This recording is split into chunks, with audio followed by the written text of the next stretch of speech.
The red folder landed on my desk the same moment my phone lit up with a message from my mother. Her text read, "Linda, can you help design the invites for Dad's 40th anniversary dinner? You've always had such a creative touch." I tapped the phone screen once, let it go dark, then turned to the folder. It was marked Next Mind Academy Urgent Asset Review. I hadn't heard that name in over 2 years. Not since Brian, the older brother who once built a solar-powered robot in 6th grade, started calling himself the founder of the future of American education. I flipped the cover open. Page 1. Payroll delinquent 2 months IRS lien filed $84 $200 licensing flag State Board of Education probation pending audit review. Page 3 was worse. I saw a familiar address, then a familiar name, not mine. Brian H. Walsh listed as the primary owner and registered financial agent. I sat back. The same Brian who'd stood in our parents' backyard last Easter with a Napa Valley Red in one hand and a Bluetooth mic in the other, giving a toast about revolutionizing learning for gifted youth. The same Brian who once told a room full of relatives that I mostly handled flyers and logistics at the fund I work for. Beacon Horizons doesn't deal in flyers. We fund and acquire failing schools. We keep the good ones standing. And right now, I was staring at his school that was days from collapse. What I didn't know yet was whether Brian knew it too. It started at the science fair. Brian brought a robot that tracked sunlight. I brought a hand-drawn chart tracing our family tree back to 1892. His table had wires and wheels. Mine had poster board and glue. Dad asked him how he'd coded the circuit. He asked me if I remembered to spell genealogy right. That hierarchy never left the house. Brian became the brain, the one with purpose. I became the helper, the one who knew how to organize things. In high school, I made the honor roll every semester. Brian missed one and Mom scheduled a teacher conference. He went to MIT for physics. I went to Wharton for business. When I got my MBA, Dad said, "That's great, honey." So what kind of assistant work will that lead to? By the time Brian dropped out of grad school to start a charter academy, my parents called it a bold pivot. They mortgaged their vacation condo in Michigan to help him get started. When I joined Beacon Horizons as a junior analyst that same year, I emailed them the news. Mom replied, "Sounds exciting, sweetie. Brian's launching his own school this month, can you believe it?" I didn't mind, not at first. I told myself it was just family blindness, that some people shine brighter because others tilt the light their way. But when Brian took the mic at Thanksgiving last year and joked that I made good PowerPoints for smart people, something shifted. I had built 5 school acquisitions that quarter. He hadn't made payroll in 2 months. And yet somehow the applause always found him. Grandma Ruth always saw more than she said. She taught math at a public high school in the 1970s when most women were still expected to teach home economics. She wore cardigans with chalk dust in the sleeves and once told me that solving equations calmed her more than prayer. She came to visit me in Boston last spring, just before the Beacon Board renewed my promotion. We sat in my narrow kitchen, the kind where everything echoes just a little, and shared a pot of black coffee. She pointed to a framed photo near the sink, me at 26 standing in front of a ribbon cutting at a charter school we'd helped rescue. "Do they know what you actually do?" she asked. I laughed but didn't answer. She nodded. "They'll ask one day, but not because they're curious, because they'll have no choice." I remember staring at the rim of her mug as she said it. One chip barely visible, the kind of thing you only notice if you've been looking at the same cup for decades. I didn't know then how close we were to that moment. I stayed long after my team filed out and the motion sensor lights dimmed the city below, already sliding into its silver evening because the red folder still sat on my desk like an unanswered summons. I peeled it open again slower this time, the pages crackling as though they could feel my hesitation. The cover memo from compliance spelled it out in bold, pre-distressed asset expedite valuation. Beacon reserved that label for schools seconds from foreclosure roofs leaking onto fading bleachers, not for a gleaming STEM academy Brian boasted about online. The cash flow table told the harsher story. Tuition receivables down 43% year over year. Vendor invoices at 90 days past due. An IRS payroll tax line stamped in red. But what froze me wasn't the numbers.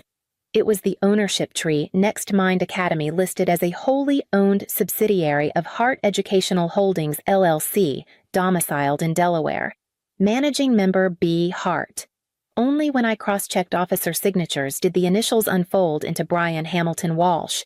My brother had buried himself under a borrowed middle name as if paperwork could reinvent blood. I pushed the folder away, stood and paced the length of glass wall behind my chair, counting breaths like Grandma once taught me to steady before a calculus exam. If Beacon advanced, we would seize the building, settle wage claims, and install our own administration. We had done it dozens of times before. It was clean business. Except this time, the founder was the golden child of my family, and the collateral damage might include my parents' retirement and 2 nieces who still believed their father ran the best school in Ohio. I reopened the internal chat and hovered over the icon that would flag a conflict to legal. 1 click and the gears would turn without me. 1 silence and the gears would grind right through Brian. I thought of Grandma's chipped mug of the night she said they would ask when they had no choice. The cursor blinked like a metronome measuring cowardice in microseconds.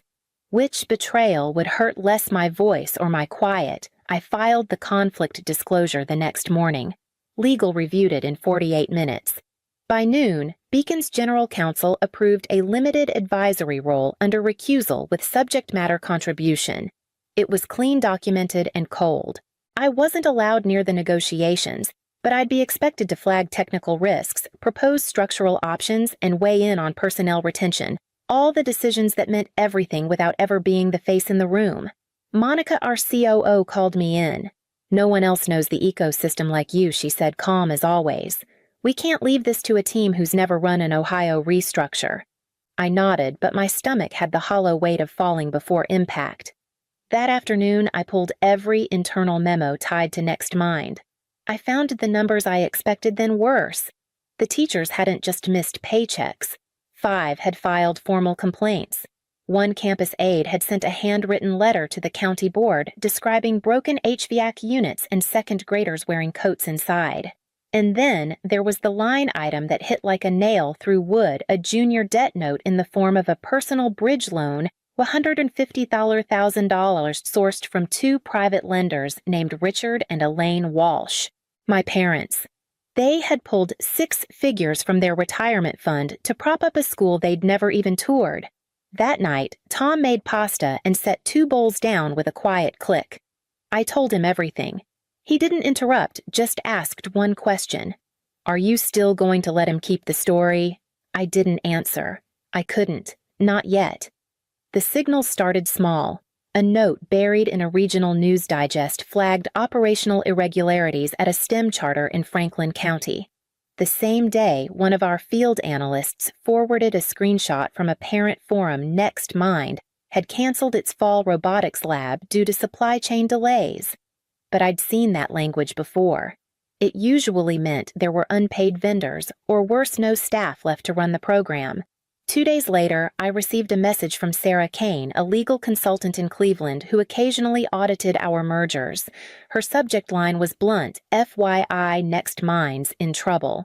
She'd been contacted to review severance scenarios for an incoming class of displaced employees. That only happened when a shutdown wasn't a possibility, it was a plan. And then came Karen. It was a Thursday night. I was finishing a late budget review when her name lit up my phone.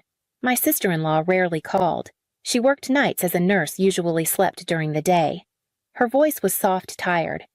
"Linda, Brian says Beacon might be helping Next Mind. That you're involved." I froze. He knew. Is it true? Are you helping save the school?" I wanted to say yes, or no, or something.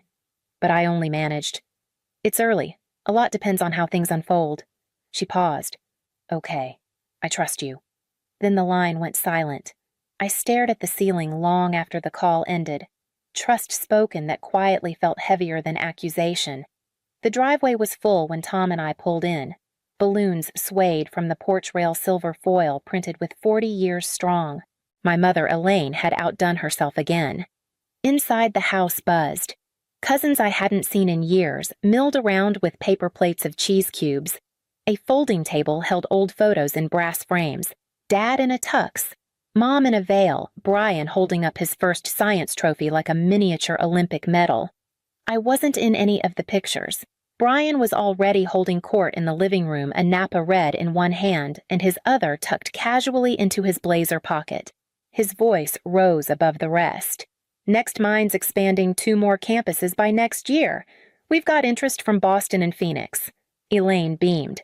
He's always thinking big. Someone asked about funding. Brian smiled modestly. We're exploring a strategic partnership with an impact fund. Good terms, long runway. We're selective, of course. I stood in the kitchen pouring water, listening like a ghost behind the drywall. Then I heard it. Brian's voice, lighter now. And Linda's here, my little sister who makes the best spreadsheets in the business. Laughter. Not cruel, just familiar. Tom reached for my hand under the counter. You okay? I nodded once.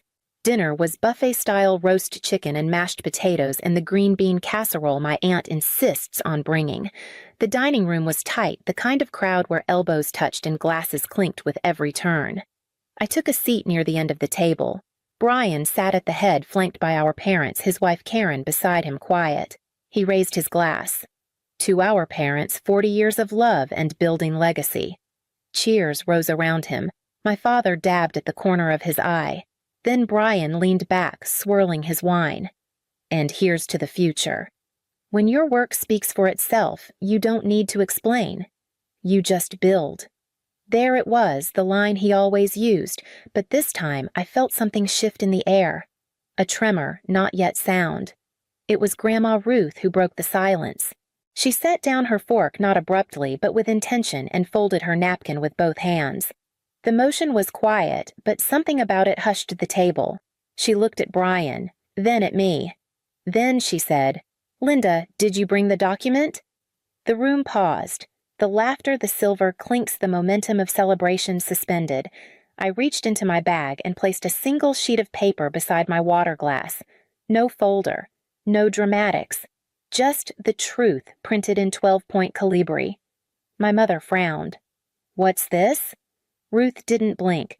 It's what Brian should have shared with you months ago. Brian shifted. Grandma, But she raised a hand. You had your moment, dear. Let her speak. I met my father's eyes first. It's a financial statement, from Beacon. Your retirement loan, your entire 6 figures, is tied to a school that's days away from state receivership. My mother's hand flew to her mouth. That's not possible. He said everything was thriving. I kept my voice level. He changed the business name, shifted the structure. He made sure none of you saw the red flags. Karen stared down at her plate. She didn't look surprised, just tired. Brian stood up. This is a hit job. She's jealous I've been building while she's been collecting reports. My father turned to him. Is it true Brian didn't answer? Ruth looked at me, not smiling but steady. They had a right to know. No one spoke after that. Forks rested on plates untouched. The clatter of dishes from the kitchen felt louder than usual. I looked around the table at people who had celebrated, cheered, toasted, and saw them blink one by one as the image cracked. The son who had been building, the daughter who had been silent. Only now did they understand which one had been holding the beams. I left before dessert. No one asked me to stay. Tom drove us back to the hotel in silence, his hand resting lightly on my knee. I didn't cry. I didn't speak. I just watched the Ohio night stretch out in gray fields and telephone poles, thinking about how quiet the house had gone after Ruth's words. The next morning, a voicemail waited from Karen. Thank you, she said, for saying it when I couldn't. Then, after a breath, I'm looking at jobs, somewhere out of state. Later that day, Dad called. I let it go to voicemail. His message was short.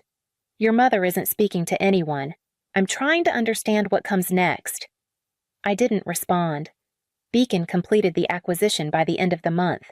Brian was removed from all operating positions. The new head of school asked if I'd like to visit. I declined. 3 weeks later, I received a package. No return label. Just an old mug, carefully wrapped, chipped on one edge. Inside, a note in familiar handwriting, some things don't need fixing. Just noticing. R. I placed it beside the photo on my counter, me younger in front of that ribbon cutting. I still didn't smile when I looked at it, but I no longer looked away. I didn't go home for Christmas. Tom and I stayed in Boston. It snowed the morning of the 24th, soft and clean, the kind that makes the world look undecided. He made coffee. I wrapped 2 gifts for his niece, for his mother. None for mine. The group text from Elaine came mid-morning. A photo of the family gathered around the fireplace. Brian smiling. No caption. I didn't reply. Instead, I opened my laptop and reviewed a proposal from a small rural district in western Pennsylvania. Their only charter school had been shuttered the previous spring. The community wanted to reopen it not as a tech hub, not as a brand, but as a place where kids could learn and stay warm and be seen. They didn't have a flashy name or media buzz, just handwritten letters from parents, a rough spreadsheet, and a borrowed gym. I called the superintendent, spoke for 42 minutes. She cried when I said Beacon would take the first step. That evening, I pulled the red folder from the cabinet. Not Brian's, but mine, my own notes, my models, my decisions. I started a new tab, labeled it 2026 Foundation. Tom asked if I wanted to watch a movie. I said maybe later. Before bed, I poured a glass of water and turned out the lights. The city glowed in silence beyond the window. I stood for a long time at the counter, tracing the rim of that chipped mug Ruth had sent me. No one needed to know the whole story. They just needed to stop telling the wrong one. I saw Brian once more. A conference in D.C. 2 months later. He wasn't on the main stage, just a panelist speaking on entrepreneurial resilience. He wore a lighter suit, looked thinner, still smiled the same. He didn't notice me in the back. I didn't stay for the Q&A. Afterward, in the hallway, I passed a table stacked with brochures from new charter groups. No mention of Next Mind. No mention of him. That night, I flew home alone. Tom was visiting his sister in Vermont. Snow flurried against the window as the plane taxied. I opened my phone, scrolled to an old photo, Brian and me side by side on a swing set, our legs outstretched like wings. I didn't delete it, just moved it into a folder labeled Archived. At home, I placed Ruth's mug back on the shelf. It still had the chip. I never tried to fix it. Some things are meant to stay a little broken. So we remember where the crack was. I turned out the light. And that was the last time I explained anything. Maybe you were the one in the background holding everything up while someone else took the microphone. Maybe your name was never in the toast, though the whole table rested on your quiet strength. Or maybe, like Linda, you kept the receipts not for revenge, but because one day the story would bend and someone had to remember where it started. Families don't always lie. Sometimes they just choose the version that flatters them more. And sometimes they choose it so long they forget who paid the price. If you've ever stood up not to shout, not to shame, but simply to stop the lie from growing legs. If you've ever let the truth breathe even when it shook the room quiet, then you already know what it costs. You don't need to explain it here. Just leave a word, a name, a small mark. So the rest of us know we weren't the only ones who noticed. That's all. I don't need a like. I just need to know you understand.